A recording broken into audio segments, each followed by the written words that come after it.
Friends ఇక్కడైతే మీరు ఒకసారి చూడొచ్చు, మీకు చూపిద్దామని. ఇది మోటార్ వచ్చేసి 5 HP ఆక్వాటిక్స్ అనమాట. దీని అయితే మనం ఫుల్ రీవైండింగ్ అయితే చేసినాం. ఇది మీరు చూడొచ్చు ఒకసారి దగ్గరగా. ఇది మోటార్ అనమాట. వాటర్ అయితే ఫుల్ ప్రెషర్ తోటి అయితే వస్తుంది. పంప్ అయితే అది మీరైతే చూడొచ్చు. ఇది పంపు, దీనికి సంబంధించి 8 అనమాట. ఇది వాటర్ అనేది లాగేది. దీనికి సంబంధించి ప్యానల్. ఇప్పుడు ఇది మొత్తం కూడా ఏ విధంగా సెట్ చేస్తాం అనేది చూద్దాం. ఇందాకలా మీరు చూసిన మోటార్ యొక్క పంప్ అన్నమాట. ఇది పంపు రిపేరు. ఇది మెయిన్ ప్రాబ్లం వచ్చేసి పంపుకి సంబంధించిన ఇందులో పంపు బేరింగ్ ఉంటుంది అనమాట. పంపు బేరింగ్ అనేది చరాలు అయితే పగిలినాయి.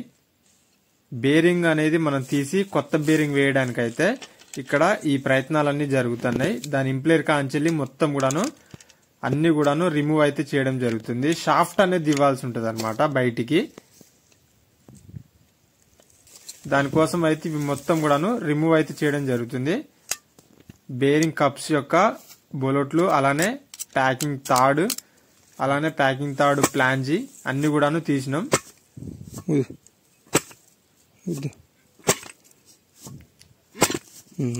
తీసేసి పట్టుకో కింద షాఫ్ట్ అయితే మనం బయటకి అయితే రిమూవ్ అయితే చేసినాం అనమాట. మీరు చూడొచ్చు ఈ షాఫ్ట్ ఏ విధంగా హౌసింగ్ నుంచి వెళ్ళి బయటికి వచ్చింది అనేది.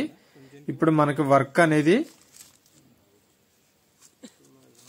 ఇందులో ఉంటుంది, మీరైతే చూడొచ్చు. ఇక్కడ బేరింగ్ అనేది మనం రిమూవ్ చేయడానికి ఇదంతా కూడాను చేయడం అయితే జరిగిందనమాట. ఈ ఒక్క బేరింగ్ కోసం మీరు చూడొచ్చు. ఈ బేరింగ్ అయితే పలిగి లోపల చరాలు మీరు చూడొచ్చు డివైడ్ అయిపోయింది అనమాట. ఫ్రెండ్స్ ఇది వీడియో అనేది మీరైతే ఇప్పటిదాకా చూసింది వచ్చేసి మనకి ఆక్వాటెక్స్ 5 HP అనమాట. 5 HP మోనోబ్లాక్ మోటార్. ఇది పంపులు ఉండే బేరింగ్ అనమాట. ఈ బేరింగ్ వచ్చేసి ఆ బేరింగ్ కవర్ అనేది మొత్తం పగిలిపోయి చరాలు అయితే విడిగా అయిపోయినాయి అనమాట. దీనివల్ల మనకి యామ్స్ అనేది మోటార్ రన్నింగ్ లో ఎక్కువ తీసుకొని మోటార్ అయితే 1 టైం అయితే మనం చేసినాం అనమాట. చేయగానే ఒక 1 వీక్ 2 డేస్ లో అయితే కాలిపోయింది. అయితే మళ్ళీ మనం రివైండింగ్ చేసినాం. రివైండింగ్ చేసి ఇప్పుడు మనం ఫీల్డ్ మీదకి వచ్చి మోటార్ దగ్గర చూడంగానే పంపు బేరింగ్ అయితే కవర్ అయితే ఓపెన్ చేసినాం అనమాట. ఓపెన్ చేసేసి ఈ బేరింగ్ చూస్తే కవర్ అయితే పలిగున్నది. ఇది మన బేరింగ్ కవర్ ఉంటుంది కదా, చరాలకు ఉండే కవర్ అయితే పలిగి చరాలు అయితే డివైడ్ అయిపోయినాయి అనమాట. దీనివల్ల యామ్స్ ఎక్కువ తీసుకొని మోటార్ అయితే కాలిపోయింది. ఇప్పుడు మనం చూసి దీన్ని ఇక్కడనే మనం చాలా దూరం అనమాట షాప్ అనేది. ఇక్కడనే దీని బేరింగ్ కూడా చేంజ్ చేసేద్దాం. ఈ లైట్గా గీతలు పడ్డప్పటికి గాను పర్లేదు, బాగానే ఉంది. ఇప్పుడు మీరు చూసారు మనం ఇంతసేపు ఈ చెక్క మీదనే కొట్టడానికి గల రీజన్ ఏంటంటే ఈ గ్రిప్ ఉంది కదా, ఈ గ్రిప్ అనేది మనకి ఇంప్లేర్ సిట్టింగ్ ఉంటుంది అనమాట. ఈ ఇంప్లేర్ చూడొచ్చు మీరు. ఈ ఇంప్లేరు కూర్చోబెట్టి ఈ ప్లేస్లో దానికి చెక్కినట్టు అయితే బిగించాల్సి అయితే ఉంటుంది అనమాట. దానికోసం అనేది చెక్క మీద కొట్టినాం. అదే సుత్తతోటి కొట్టినా లేదంటే మనం బండరాయి మీద కొట్టినా కానీ దీని గ్రిప్లు అయితే ఖరాబ్ అవుతాయి. హోమ్ వచ్చి మళ్ళీ నట్ అయితే ఎక్కదనమాట. అందుకోసం అనేసి మనం చెక్కను అయితే యూజ్ చేయడం అయితే జరిగింది. ఇప్పుడు ఈ బేరింగు అలానే ఈ బ్యాక్ సైడ్ బేరింగు రెండు కూడా తీసేద్దాం. తీసేసి కొత్త బేరింగ్ లేసి యాస్టిస్కి ఏ విధంగా ఎక్కాలని అయితే ఇప్పుడైతే చూసేద్దాం. ఇది పర్పస్ అయితే ఈ వీడియో తీయడానికి గల కారణం. మీకు దీనికి సంబంధించి ఏమైనా డౌట్స్ ఉంటే కింద కమెంట్ సెక్షన్లో అయితే కమెంట్ చేయండి. ఇప్పుడైతే దీన్ని ఫిట్టింగ్ చేసే ప్రాసెస్ అయితే చూద్దాం. మీ దగ్గరికి కనపడుతుంది.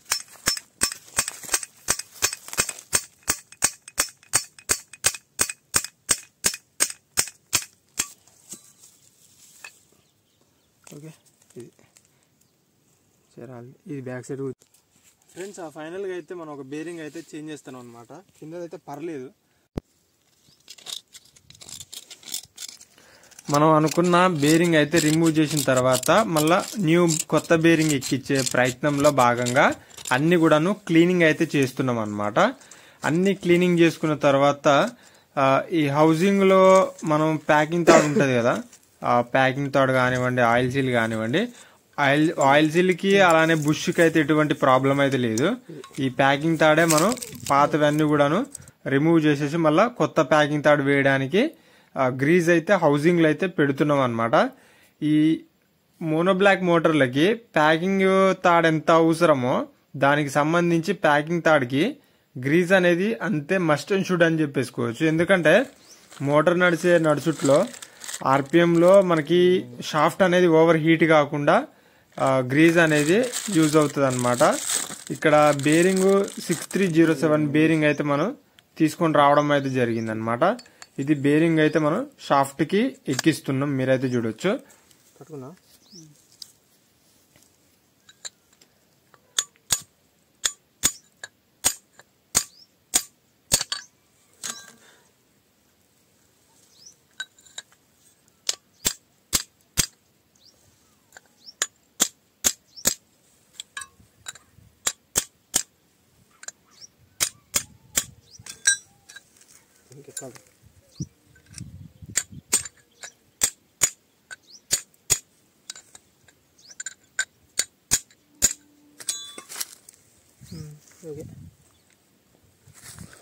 ఓకే, ఈ విధంగా మనం బేరింగ్ అనేది ఓవర్ గా ప్రెజర్ పెట్టి కొట్టినా గానీ బేరింగ్ ఖరాబ్ అయ్యే ఛాన్స్ అయితే ఉంటుంది అనమాట. ఈ విధంగా నెమ్మదిగా మనం కొంచెం లేట్ అయినా గానీ బేరింగ్ ని నిమ్మలంగా దింపేసుకున్న తర్వాత ఈ విధంగా గ్రీజ్ అనేది ఫుల్ గా పెట్టేసేసుకుని మనం ఈ కప్స్ ఫిల్అప్ చేసినట్లయితే సరిపోద్ది అనమాట. ఈ డబుల్ జెడ్ బేరింగ్లు ఉంటాయి, ఆ డబుల్ జెడ్ బేరింగ్లకు కూడా మనం ఆ సీల్ తీసుకొని గ్రీజ్ అయితే తప్పనిసరిగా పెట్టుకోవాల్సి అయితే ఉంటుంది అనమాట. ఇప్పుడు మనం హౌసింగ్ కి సంబంధించి ఈ ప్లాంజీలు అయితే పెడుతున్నాం. ఇది ప్యాకింగ్ తాడు ప్లాంజీ, అలానే ఆ బేరింగ్ కి కప్స్ కూడా, bearing back side front side cups కూడా పెట్టేసేద్దాం. మీరైతే చూడవచ్చు. అలానే ఈ రెండింటి మధ్యలో వాటర్ అనేది ఒక ప్యాకింగ్ తాడు దగ్గరికి వచ్చినా కానీ వైండింగ్ లకు రాకుండా ఒక లబ్బర్ కూడా ప్రొవైడ్ చేసిర్రు కంపెనీ వాళ్ళు, అది కూడా మనం అయితే పెట్టేసినాం అనమాట. ఇప్పుడు ఇక్కడ మీరు చూస్తున్న షాఫ్ట్ వచ్చేసి మొత్తం కూడాను గ్రీజ్ అనేది రాయాల్సి అయితే ఉంటుంది అనమాట. ఎందుకంటే ఇది బుష్ నడిచేటప్పుడు ఓవర్ హీట్ అయితే అయిపోద్ది అనమాట. అది అలా కాకుండా ఉండడానికి మనం గ్రీజ్ రాసినట్లయితే షాఫ్ట్ కూడా స్మూత్ గా అయితే నడుస్తుంది అనమాట. షాఫ్ట్ కూడా ఎటువంటి ఇబ్బంది అయితే ఉండదని చెప్పుకోవచ్చు గ్రీజ్ రాయడం వల్ల. ప్యాకింగ్ తాడు కూడా మనం గ్రీజ్ రాస్తాం కాబట్టి ఆ విధంగా షాఫ్ట్ స్మూత్ గా అయితే నడుస్తుంది.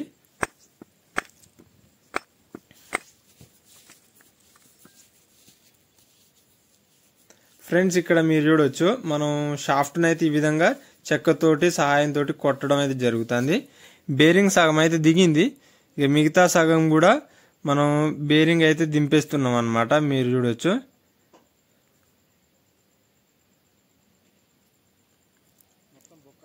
ఓకే ఫ్రెండ్స్, ఇక్కడ మీరు ఇంప్లేర్ అయితే చూడొచ్చు. ఏటికి సంబంధించిన ఇంప్లేర్లు అన్ని కూడాను ఈ విధంగానే ఖరాబ్ అయితే మీరు చూడొచ్చు. ఎందుకంటే రాళ్ళు గిట్లా గుంజుతాయి, గవ్వలు గిట్లా గుంజుతాయి కాబట్టి శాంతం అరిగిపోవడం అయితే జరుగుతుంది అనమాట. ఆల్మోస్ట్ ఆల్ ఇది సగం అయితే అరిగిపోయింది, సగానికి ఎక్కువ అరిగిపోయింది ఇంప్లేర్ అనేది. ఓకే, దీనికి మళ్ళీ చాబ్ సిట్టింగ్ లో కూర్చోబెట్టినాక మనం చెక్కినట్టయితే బిగిచ్చేద్దాం.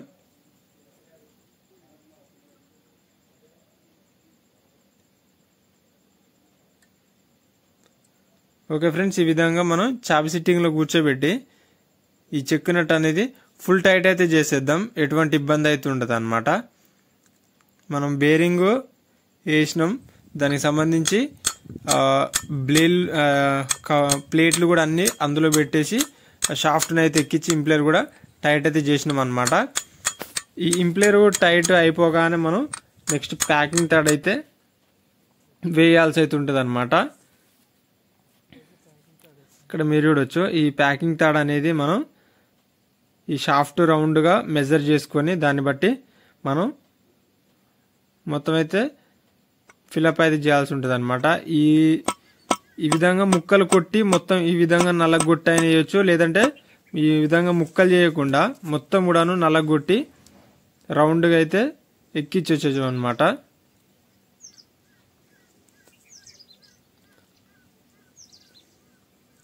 ఓకే ఫ్రెండ్స్, ఈ విధంగా మనం గ్రీజ్ రాస్తే మనకి స్మూత్నెస్ ఉండి షాఫ్ట్ అయితే ఖరాబ్ కాదని చెప్పుకోవచ్చు. గ్రీజ్ లేకుండా ప్యాకింగ్ తాడు వేసినట్లయితే కనుక షాఫ్ట్ అయితే మొత్తం దాన్ని ఏమంటారు బుష్కి మొత్తం కూడాను గీతలు పడిపోయి బుష్ అయితే ఖరాబ్ అయ్యే ఛాన్స్ అయితే ఉంటుంది. ఓకే, ఈ విధంగా మనం ప్యాకింగ్ తాడు మొత్తం కూడా ఫిల్అప్ అయితే చేయాల్సి ఉంటుంది గ్రీజ్ తోటి. ఓకే, ప్యాకింగ్ తాడు మొత్తం వేసిన తర్వాత ఈ నట్ బోల్ట్లు అయితే టైట్ వేస్తున్నాం మీరు చూడొచ్చు. ప్యాకింగ్ తాడు ప్లాన్ చేయి, ఓవర్ టైట్ కూడా వేయొద్దు అనమాట. మనకి షాఫ్ట్ మళ్ళీ తిరగడం అనేది చాలా ఇంపార్టెంట్. మనం వేసిన ప్యాకింగ్ తాడుని బట్టి ఈ షాఫ్ట్ అయితే తిరుగుతుంది అనమాట.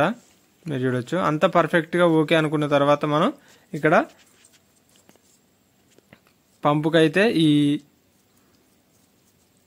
ముందు చిప్పను అయితే ఎక్కించడం అయితే జరుగుతుంది. మీరు చూడొచ్చు ప్లాన్ జీ ఉండే చిప్ప, వాటికి ప్యాకింగ్ అట్టాకి మొత్తం గ్రీజ్ అయితే రాస్తున్నాం ఇక్కడ మనం, వాటర్ ఏం లీకేజ్ కాకుండా. ఓపెన్ వెల్లులకు అయితే అసలు ఈ ప్యాకింగ్ అట్ట అయితే అవసరమే లేదు. ఈ మోనో బ్లాక్లకే ప్యాకింగ్ అట్ట అయితే కావాల్సి ఉంటుంది. ఎందుకంటే చిన్న హెయిర్ పట్టినా, పినిస్ మందం హెయిర్ పట్టినా కానీ మోటార్ అయితే నీళ్ళైతే పోయేదని చెప్పుకోవచ్చు.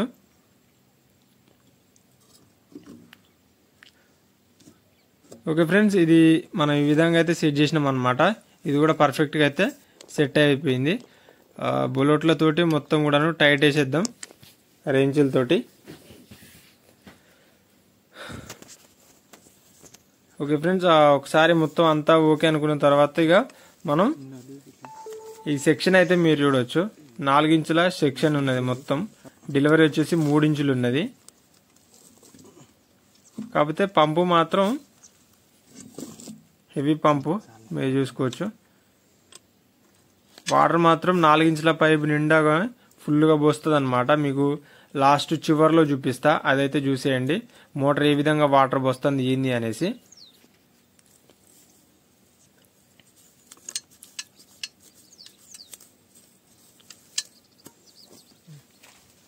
ఓకే ఫ్రెండ్స్, ఆ బాడీ అయితే మనం ఎక్కిస్తున్నాం మీరు చూడొచ్చు.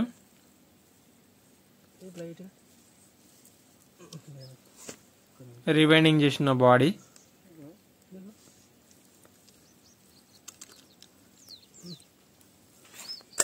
ఓకే, ఫ్రంట్ సైడ్ అయితే బుల్లెట్లు అయితే వేసేసినాం బాడీకి. బ్యాక్ సైడ్ కూడా బ్యాక్ సైడ్ కవర్ అయితే ఎక్కిచ్చేసి మనం ఒకసారి దీన్ని మోటార్ అయితే రన్ చేసే ప్రయత్నం అయితే చేసేద్దాం. మొత్తానికి పర్ఫెక్ట్గా అంతా అయిపోయింది. మోటార్ వైర్లు కనెక్షన్ కూడా చేసేసినాం.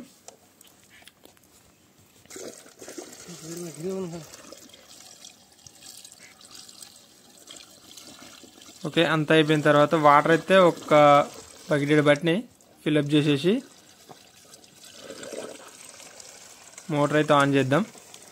ఇక్కడ ప్యాకింగ్ తాడు కూడా పర్ఫెక్ట్గా అయితే సెట్ అయిపోయింది ఫ్రెండ్స్. మీరు చూడొచ్చు మనకి డ్రాప్ కూడా కారడం అయితే లేదనమాట. మనకి ఒక త్రీ డేస్ ఆ విధంగా మోటార్ నడిచిన తర్వాత ఆల్మోస్ట్ ఆల్ ఇంకొక ప్యాకింగ్ తాడు అయితే పడుతుంది అనమాట, ఇంకొక చుట్టూ. ఓకే, మోటార్ అయితే ఇప్పుడు మనం ఆన్ అయితే చేసేద్దాం అనమాట. చేసి చూద్దాం.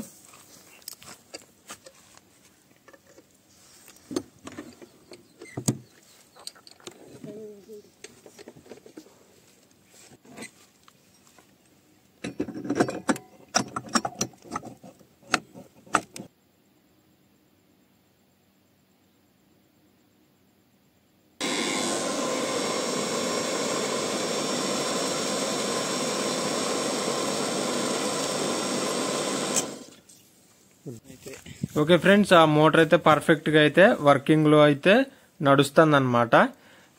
వీళ్ళు ఫార్మాలిటీస్ అయితే వీళ్ళు చేయడం అయితే జరిగింది. కుంకుమ పసుపు ఒక కొబ్బరికాయ అయితే కొట్టడం అయితే జరిగింది గంగమ్మని తలుచుకొని. ఇప్పుడైతే మోటార్ అయితే ఆన్ చేసి మనమైతే చూసేద్దాం. మోటార్ అయితే పైన అయితే వాటర్ పోస్తుంది. ఒకసారి పైకి పోయి అయితే మీకు చూపించే ప్రయత్నం అయితే చేస్తా ఫ్రెండ్స్. ఇక్కడ మీరు చూడొచ్చు ఏ విధంగా తంతుంది అనేది. వాటర్ ఫుల్ ప్రెషర్ అయితే పోస్తుంది అనమాట, ఎటువంటి డిస్టర్బెన్స్ లేకుండా మోటార్ అయితే. ఫ్రెండ్స్, దీనికి సంబంధించి మీకు ఫస్ట్ నుంచి ఎండింగ్ దాకా మొత్తం కూడాను క్లియర్గా అర్థమైంది అనుకుంటున్నా మనం ఏ విధంగా చేసిన ఏంది అనేది.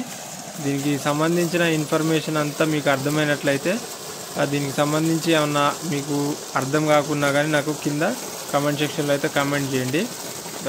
నేను తప్పకుండా రిప్లై చేయడం అయితే జరుగుతుంది.